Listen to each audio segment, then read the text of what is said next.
दिल्ली की हलचल भरी मायापुरी कबाड़ मार्केट। सोचिए, शाम का वक्त है और रोज की तरह कबाड़ में एक चीज आती है।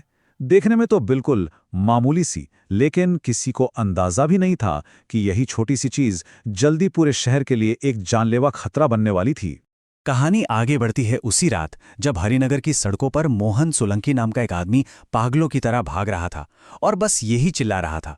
अब देखें, लोग आवाज सुन के घरों से बाहर तो निकले, पर किसी ने भी उसकी बात को सीरियसली नहीं लिया।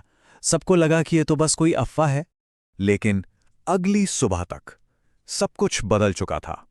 पश्चिमी दिल्ली के कई इलाकों में अचानक पुलिस के बैरिकेड्स लग गए थे। सरकारी गाड़ियां तेज रफ्तार से मायापुरी मार्केट की तरफ दौड़ रही थीं। शहर एक ऐसे खतरे की चपेट में था जिसके बारे में किसी को कुछ पता नहीं था। अब चलते हैं कहानी के दूसरे सिरे पर, दिल्ली के अपोलो अस्पताल में।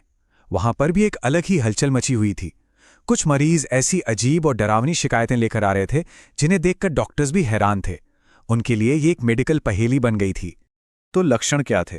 मरीजों के बाल बिना किसी वजह के झड़ रहे थे। उनकी स्किन पर जलने जैसे निशान थे, जबकि ना तो वो आग के पास गए थे, ना किसी केमिकल के, और उनकी सेहत बहुत तेजी से गिरती जा रही थी। इन अजीब लक्षणों ने डॉक्टरों को फौरन अलर्ट कर दिया। उन्हें समझ आ गया कि ये कोई आम बीमारी नहीं है, बल्कि किसी बहुत बड़े और अनदेखे खतरे का इशारा है। तो जब जांच अधिकारियों ने इन मरीजों से बात की तो सारे सुराग एक ही जगह जाकर जुड़ रहे थे, मायापुरी कबाड़ मार्केट।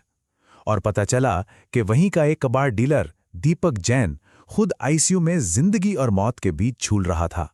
तो सबसे बड़ा सवाल यही था, आखिर उस कबाड़ में ऐसा क्या छिपा था जो लोगों को इस तरह धीरे धीरे खामोशी से मार रहा था? इसी सवाल का जवाब ढूंढने के लिए इन्वेस्टिगेटर्स अपने रेडिएशन डिटेक्टर्स के साथ दीपक जैन की दुकान की तरफ बढ़े। और अब जो आंकड़े सामने आए वो वाकई में चौंकाने वाले थे। दुकान के अंदर रेडिएशन का लेवल था 45 मिलीसीवर्ट प्रति घंटा। अब इसे आसान भाषा में समझते हैं। जब हम एक चेस्ट एक्सरे करवाते हैं तो हमें करीब 0.1 मिलीसीवर्ट का एक्सपोजर मिलता है। मतलब यहां का रेडिएशन उससे सैकड़ों गुना ज्यादा था, और जो अंतर्राष्ट्रीय सेफ लिमिट है उससे तो 45 गुना ज्यादा। खतरा हमारी कल्पना से कहीं ज्यादा बड़ा था। दुकान की तलाशी ली गई और कबाड़ के ढेर के बीच से एक छोटी सी पेंसिल जैसी दिखने वाली चीज मिली।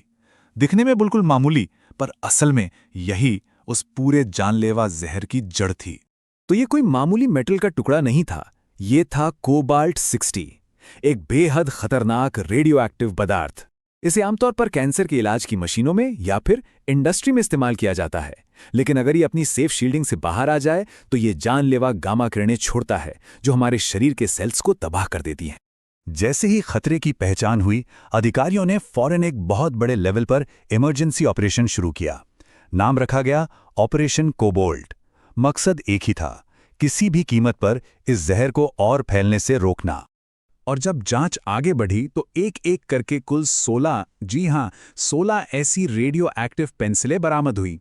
ये पूरे कबाड़ बाजार में यहां वहां फैल चुकी थीं और हर एक टुकड़ा मौत बांट रहा था। चलिए देखते हैं कि इस ऑपरेशन को कैसे अंजाम दिया गया। सबसे पहला कदम, पूरे बाजार को खाली कराना ताकि और कोई इसकी चपेट में ना आए। इसके बाद एक्सपर्ट्स ने एक एक करके सभी 16 रेडियो एक्टिव सोर्स को ढूंढकर सेफ किया। फिर शुरू हुआ सफाई का लंबा काम।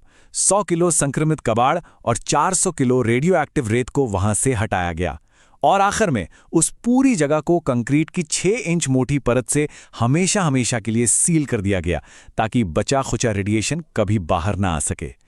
और जो बात इस पूरी घटना को और भी ज्यादा दुखद बनाती है वो ये है, जो टुकड़े मिले थे उनमें से एक पर साफ साफ लिखा था ड्रॉप एंड रन, मतलब गिराओ और भाग जाओ। सोचिए, एक ऐसी चेतावनी जिसे अगर किसी ने पढ़ लिया होता तो शायद यह भयानक हादसा कभी होता ही नहीं। यह हादसा इस बात का एक जीता जागता सबक है कि खतरनाक चीजों के रखरखाव में जरा सी भी लापरवाही कितनी भारी पड़ सकती है। इसने हमें सिखाया कि हमारी एक छोटी सी भूल कितनी बड़ी तबाही ला सकती है। हमें ये याद रखना होगा कि ये कोई फिल्म की कहानी नहीं है। ये भारत का अब तक का सबसे बड़ा रेडिएशन हादसा था, और इसकी वजह कोई बड़ी तकनीकी खराबी नहीं थी, बल्कि सिर्फ एक साधारण सी चेतावनी को नजरअंदाज करना था। और ये पूरा वाकया हमें एक बहुत जरूरी सवाल पे लाके छोड़ देता है। आज की इस मॉडर्न दुनिया में जहां हमारे चारों तरफ ऐसे कई अनदेखे खतरे छुपे हो सकते हैं, क्या हम वाकई